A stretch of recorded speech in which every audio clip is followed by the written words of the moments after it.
कहते पैसा भगवान तो नहीं है, लेकिन भगवान से कम भी नहीं है। और इस साल 2023 में हमारे जीवन में पैसे की कोई कमी ना हो, हम भरपूर पैसा कमा पाएँ और अपने एक मनचाही ज़िंदगी जी पाएँ।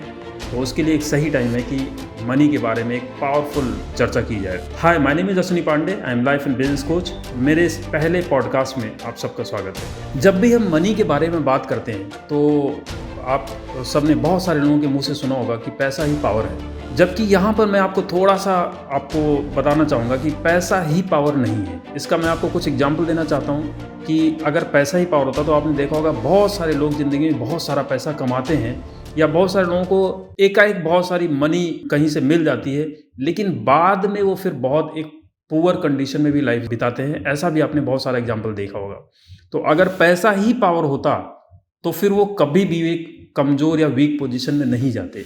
इसका मतलब ये है कि पैसा पावर नहीं, money is not equal to power. Money is a symbol of power, no doubt about that, but money is not equal to power. Money एक ग्रेट रिसोर्स है अपनी लाइफ में, जो कुछ भी जैसी भी हम लाइफ बिताना चाहते हैं उसके लिए, लेकिन पैसा ही पावर नहीं है। यहाँ पर मैं आपको कहना चाहूँगा कि पैसे से पावर नहीं है, बल्कि पावर से पैसा है। यही बात यहाँ पे समझने की, और यही मेरा इस पॉडकास्ट का सेंट्रल मैसेज। अगर आप इसको समझ पाए और इसको अपनी लाइफ में इम्प्लीमेंट कर पाए तो शायद अपनी लाइफ में आप एक मनी का कंसिस्टेंट और बड़ा स्रोत पैदा कर पाओगे, जिससे आपको कभी भी पैसे के जीवन में कमी नहीं हो। यानी कि पावर से पैसा आता है। और पावर की, जब मैं पावर की बात करता हूँ तो मैं थोड़ा सा एलोबरेट कर दूँ कि पावर का मतलब कोई ऐसी एक्सपर्टाइज, कोई ऐसी स्किल नहीं, बल्कि एक्सपर्टाइज ही आपको बोलूँगा। स्किल को इस लेवल तक ले जाओ कि इसमें आप एक्सपर्ट हो जाओ। कोई इस एक्सपर्टाइज ही वो पावर हो सकती है जो आपकी लाइफ में कंसिस्टेंट और बड़ी मनी का स्रोत पैदा कर सके। वो एक्सपर्टाइज हो सकती है शायद आपकी बुद्धि, या फिर एनालिटिकल पावर हो सकती है, आपकी कोई क्रिएटिव पावर हो सकती है। जैसे लोग बुक्स लिखते हैं, कविताएं लिखते हैं, पेंटिंग्स बनाते हैं, राइट। आप समझ रहे हो क्रिएटिव पावर्स क्या होती है। एनालिटिकल पावर्स हो सकती है, जैसे सॉफ्टवेयर इंजीनियर्स होते हैं। बोलने की कला हो सकती है, कम्युनिकेशन स्किल हो सकती है, जिससे आप नेटवर्किंग कर सको। और कहते हैं नेटवर्क इक्वल टू नेटवर्थ, ऐसा बोला जाता है। तो वो एक एक्सपर्टाइज आपकी हो सकती है। Expertise equal to power, right. या फिर सेल्स की स्किल हो सकती है, निगोशिएशन स्किल्स हो सकती है, बिजनेस एक्यूमेन स्किल्स हो सकती है, मैनेजिंग पावर हो सकती है। ये सारी जो एक्सपर्टाइज हैं, यही पावर है एक्चुअली में, और इसी पावर से आपको मनी पैदा कर सकते हो। ग्रेट आप मनी का रिसोर्स इन्हीं पावर से पैदा कर सकते हो, राइट। तो हम ये कह सकते हैं कि पावर से मनी आती है। ये प्रिंसिपल आप अगर लाइफ में समझ लेते हो तो आपके लिए पैसा पैदा करना, लाइफ में बड़ा पैसा पैदा करना इजी हो जाएगा। अब बात ये आती है, इसका मतलब ये है कि बिना पावर के, बिना एक्सपर्टाइज के, या बिना पावर के आप अच्छा पैसा लाइफ में पैदा नहीं कर सकते। इसका मतलब ये है कि शक्ति का कोई विकल्प नहीं है। शक्ति इक्वल टू एक्सपर्टाइज, आप ये समझो, राइट। शक्ति का कोई विकल्प नहीं है। और शक्ति हमारे पास कैसे आ सकती है? शक्ति के लिए आप ये समझो कि साधना करनी पड़ती है, राइट। साधना करनी पड़ती है, या ये कहिए कि अपने आप को साधना पड़ता है, राइट। अपने आप को अलाइन करना पड़ता है। यानी कि आपको कोई एक्सपर्टाइज चाहिए, वो आपका एक आउटकम हो सकता है। उस आउटकम को पाने के लिए, उस लक्ष्य को पाने के लिए उसकी सीध में आना पड़ता है। सीध में आने का मतलब ये है कि उसके लिए जो कुछ भी रिक्वायर्ड है वो हमें करना पड़ता है। अगर हमारा लक्ष्य ये कहता है कि सुबह 5 बजे उठो, तो हमें सुबह 5 बजे उठना पड़ेगा। अगर हमारा लक्ष्य ये कहता है कि हमें रोज़ कुछ लर्न करना चाहिए, हमें मेडिटेशन करना चाहिए, हमें योग प्राणायाम करना सके, जिससे हम पूरे दिन भरपूर एनर्जी में रह सके, तो हमें वो करना पड़ेगा।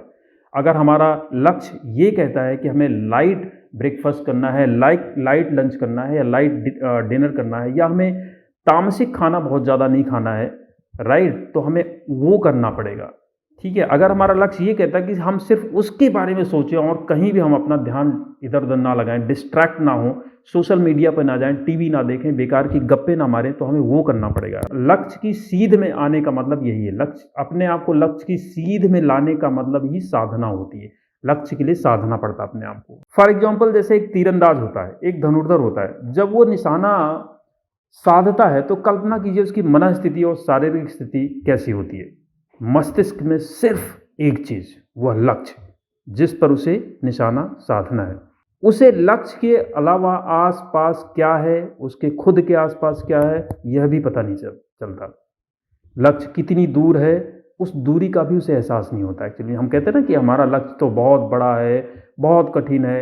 एक्चुअली में जब आप पूरी तरह से रम जाते हो, पूरी तरह फोकस्ड हो जाते हो अपने लक्ष्य को पाने के लिए, तो आपको उसका भी एहसास नहीं रहता कि लक्ष्य कितना बड़ा है, कितना दूर है। तो उस धनुर्धर को अपने लक्ष्य की दूरी का भी एहसास नहीं होता है, उसे अपने शरीर का भी उस पर्टिकुलर मोमेंट पे कोई एहसास नहीं होता है। इस कदर उसका फोकस होता है, उसका आकार, अपने शरीर का आकार, भार तक उसको पता नहीं चलता। या ये कहिए कि उसका लक्ष्य, मस्तिष्क, शरीर और आत्मा एकाकार हो जाते हैं, और ऐसे में जब वह तीर छोड़ता है तो वह सटीक निशाने पर बैठता है।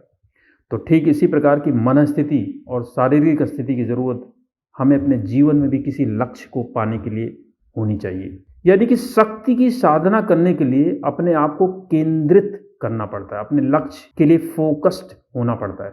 जब हम पूरी तरह से लक्ष्य के लिए फोकस होते हैं तो हमारे मन मस्तिष्क में सिर्फ लक्ष्य का आकार होता है, उसी का रूप, उसी का गुण, उसी की सोच, उसी का विचार। और जब हमारा मस्तिष्क अपने लक्ष्य को लेकर इस प्रकार का हो जाता है तो हमारे शरीर का रोम रोम, every cell of our body, every organ of our body, our eyes, our nose, head, heart, hand, blood circulation, gut, leg, our whole entity is programmed and conditioned as per the goal. आप अपने गोल लक्ष्य के साथ एकाकार हो जाते हो, और तब आपको आपका लक्ष्य मिलने में कोई आशंका नहीं रह जाती है। हर विघ्न, हर बाधा, चैलेंज, प्रॉब्लम सब साफ हो जाता है। बल्कि पूरी प्रकृति, पूरा यूनिवर्स सब ऐसे साधक को या ऐसे सक्सेस सीकर को, ऐसे तपस्वी को देखने लगते हैं, उसका उत्साह वर्धन करने लगते हैं, उसकी सहायता करने लगते हैं, और वह अपना लक्ष्य कब पा लेता है उसे भी इसका पता नहीं लगता है। सोचो ऐसा साधक जो इस तरह अपने लक्ष्य के प्रति फोकस्ड हो जाए, इस मन स्थिति और शारीरिक स्थिति में जहां उसे अपने आप को पूरी तरह से अपने गोल से अलाइन कर लिया हो, क्या वह कोई कंप्लेन करेगा कि गोल बहुत बड़ा है, बहुत दूर है, मेरे अंदर कैपेबिलिटी नहीं है, सुविधा नहीं है, पैसे नहीं है, एम्बियंस नहीं है, रोजगार नहीं है, मौसम नहीं ठीक है? ऐसी कोई बात बोलेगा?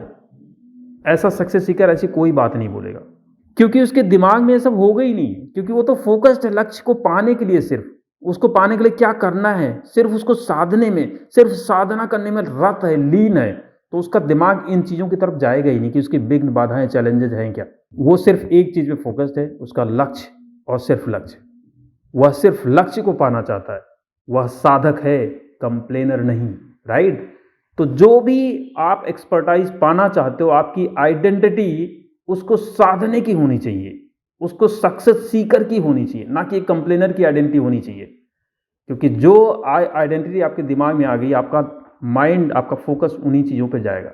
अगर आपकी कंप्लेनर की आईडी हो गई तो आप ये तलाशने लगोगे कि कहाँ कहाँ में दिक्कतें, कहाँ कहाँ चैलेंजेस हैं। तो जो लक्ष्य को पाने के लिए हर चैलेंज, प्रॉब्लम से नेविगेट कर जाता है और उसे महसूस नहीं होता है, वही असली सक्सेस सीकर। याद रखना, when you don't feel the pain of your struggle, miracles happen. Come on, golden line. When you don't feel the pain of your struggle, miracles happen. और एक साधक, एक सक्सेस सीकर की मनस्थिति यही होती है। उसे साधना में, प्रैक्टिस में मजा आता है, उसे कष्ट का, पेन का आभास नहीं होता है। वह लगातार अपने काम और साधना में, प्रैक्टिस में लगा रहता है, अपनी पूरी कैपेबिलिटी के साथ, पूरे डिसिप्लिन और कंसिस्टेंसी के साथ लगा रहता है। दिन रात, गर्मी, जाड़ा, बरसात, मंदी, तेजी, कुछ भी उसे रोक नहीं पाती। ऐसे साधक को, ऐसे सक्सेस सीकर को कौन रोक सकता है अपना लक्ष्य पाने में, अर्जुन बनने में, और जो भी एक्सपर्टाइज वो पाना चाहता है उसको पाने में। और एक बार जब आपके पास एक्सपर्टाइज की पावर आ गई तो समझ लो that power equal to money. तो इस मनस्थिति के साथ आप ईयर 2023 में प्रवेश करें कि आप ये माने कि मेरे को ताकतवर बनना है, मेरे को पावरफुल बनना है, मेरे को शक्तिमान बनना है। मतलब मेरे को कोई एक्सपर्टाइज अपने अंदर लेके आनी है। उस एक एक्सपर्टाइज का लक्ष्य अपने सामने रखो और उसको साधने में लग जाओ। राइट? आपको शुरू के 90 दिन मुश्किल लगेंगे, क्योंकि आपको जो आपका पुराना सेल्फ है, आपको जो अपनी पुराने जो पैटर्न्स हैं, जो प्रवृत्तियां, उससे बाहर निकलना पड़ेगा, उसको तोड़ना पड़ेगा। You have to break the shackles, जो कि आपको पिछले साल में रोक के रखी थी। वो सारी जंजीरें आपको तोड़नी पड़ेगी। ये मुश्किल है, ज़रूर मुश्किल है, मैं इसे नहीं कहूँगा आसान है, लेकिन अगर आप किसी मेंटोर का हाथ पकड़ लेते हो, किसी ट्रू मेंटोर का, किसी कम्युनिटी से जुड़ जाते हो, तो आपको ये चीज़ें, ये जंजीरें तोड़ना आसान हो जाएगा। पुरानी प्रोग्रामिंग कंडीशनिंग जो आपको जकड़ के रखी थी, जो आपको अपने बेस्ट वर्जन में आने नहीं दे रही थी, वहाँ से निकलने में आपकी बहुत मदद करेंगी। आपको 90 दिन मुश्किल लगेंगे, टफ लगेंगे, आपको लगेगा सब कुछ मेसी हो रहा, सब गड़बड़ हो रहा, मैं क्या कर रहा हूँ। लेकिन अगर वो 90 दिन यानी कि जनवरी, फरवरी, मार्च आपने इस हिसाब से निकाल दिए, तो बाकी के अगले 90 दिन इस पहले 90 दिन से आसान होंगे। और ये 6 महीने अगर आपने 180 दिन अपने जो है शक्ति की साधना में लगा दिए, अपनी एक्सपर्टाइज को गेन करने में लगा दिया, तो उसके बाद आप पूरी ज़िंदगी एक बहुत बड़ा और कंसिस्टेंट पैसे का स्रोत क्रिएट कर पाओगे, उसमें कोई डाउट नहीं है।